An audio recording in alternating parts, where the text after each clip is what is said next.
We still talk about taxpayer money as if the U.S. government were a giant household, scraping together income from citizens and then carefully deciding how to spend it.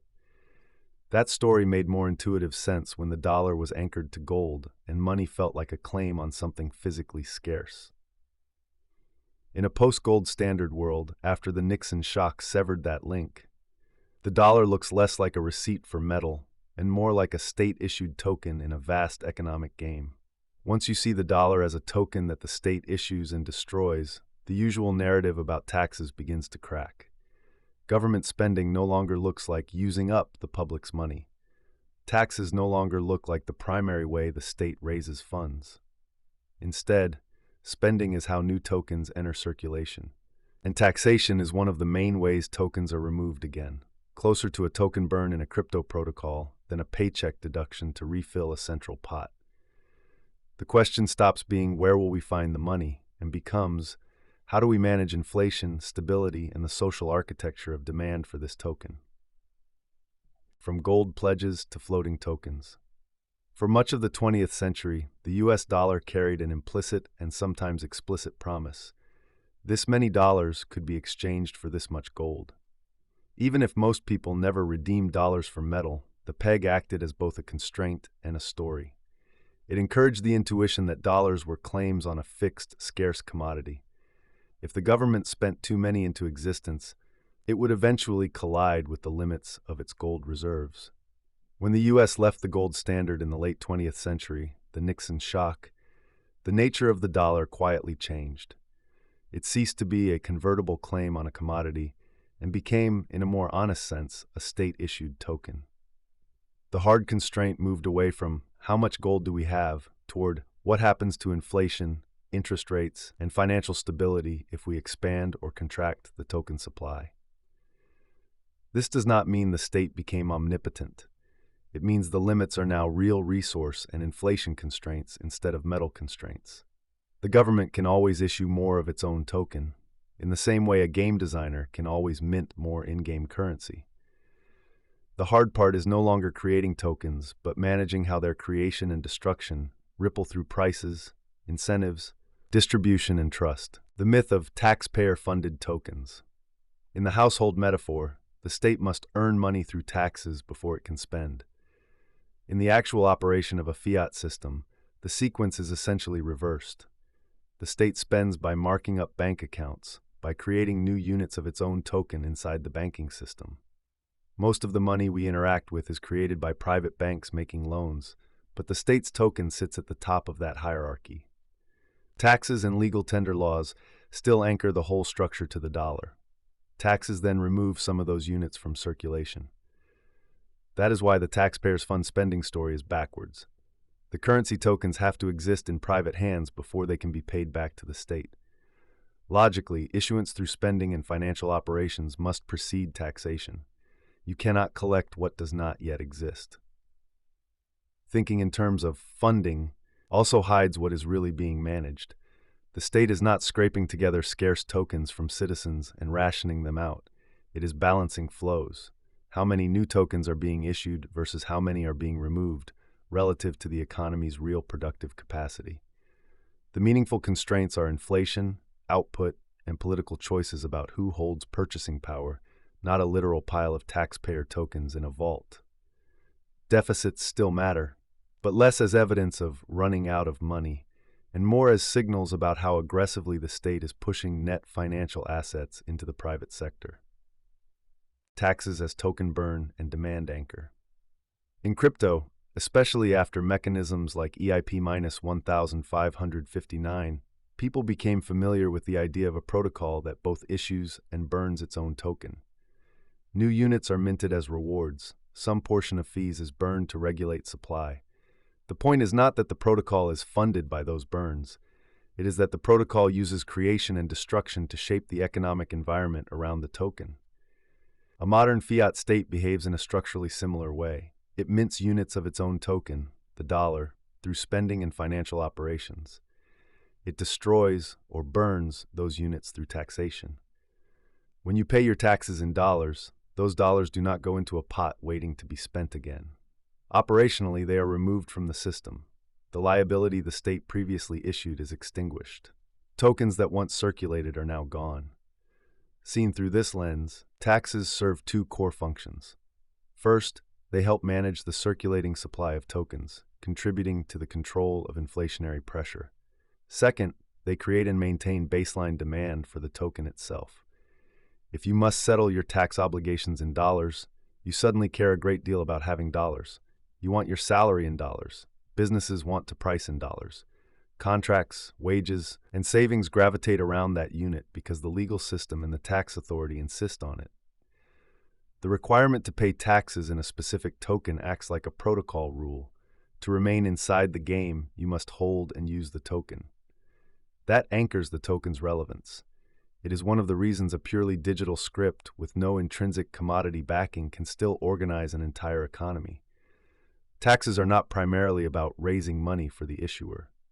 They are about draining excess tokens, shaping behavior, and ensuring that the issuer's token remains the central unit of account and settlement. A short historical detour, spending before taxes. If this still feels abstract, it helps to look at how the architecture behaves under stress. In the Second World War, the United States did not wait for tax receipts to save up for the war effort. Congress authorized spending, the state issued vast quantities of new dollar claims, and the economy was reorganized around that flow. Taxes rose, but they were part of managing inflation and distribution in a mobilized economy, not a prerequisite savings pot the government had to fill before it could act. You see the same pattern in modern crises. In 2008, and again in 2020, trillions of new dollar claims appeared on public and central bank balance sheets in what felt like a single news cycle. No one stopped to ask whether last year's tax take was large enough to fund those interventions. The operative questions were, will this stabilize the system? Will it break inflation? Who is being rescued, and on what terms? These episodes don't prove that everything done with that power was wise or just. They simply reveal the underlying order of operations. When the state decides to move at scale, spending leads and taxes follow. The constraint is not a pile of taxpayer money. It is real resources, inflation risk, and the political will to use the token it issues in one direction rather than another. This perspective overlaps with some of the claims of modern monetary theory, MMT, but you don't need to accept any particular policy program to see that operationally, issuance precedes taxation in a fiat regime. A powerful system. Human fault lines taken on its own terms, this token-based fiat architecture is not inherently a bad system. In many ways, it is more honest and more flexible than a gold peg. It allows governments to respond to crises, act counter-cyclically, and keep key services functioning when private balance sheets are collapsing. The ability to issue and extinguish tokens gives the state a powerful stabilization toolkit. Used with discipline, that toolkit can support full employment, smooth recessions, and fund long-term investments that markets chronically underprovide. The vulnerability is not in the mechanics. It is in the people who operate and orbit the system. The same flexibility that lets a government backstop an economy can be turned toward patronage, corruption, or perpetual war. The same demand anchor that makes the currency robust can become the channel through which ordinary people are squeezed to preserve margins and asset prices. The danger is not that the protocol exists, but that fear and greed can be layered on top of it, distorting every decision about when to issue and when to burn. In earlier reflections on laundering and war, I argued that fear itself becomes a kind of liquidity, an emotional fuel that policymakers and corporations can harvest. Under the cover of crisis, extraordinary spending and extraordinary profits are smuggled through as necessities, while scrutiny is suspended because lives are at stake and there is no alternative. Ledgers swell in the shadows of disaster. In a fiat regime, where the state can always issue more tokens and later tax or inflate them away, this temptation grows sharper. The system itself is neutral. What makes it dangerous is the way human actors learn to launder not only money but legitimacy through it, using stories of scarcity and survival to justify decisions that primarily serve concentrated interests. Recognizing this distinction matters. A gold standard can be abused. A fiat standard can be abused. A token system with tax-based burns and demand anchors can be abused. The constant in every story is human character. What we do when we have tools powerful enough to reshape an entire economy and narratives strong enough to keep most people from seeing how those tools are being used. Responsibility in a token-based fiat regime.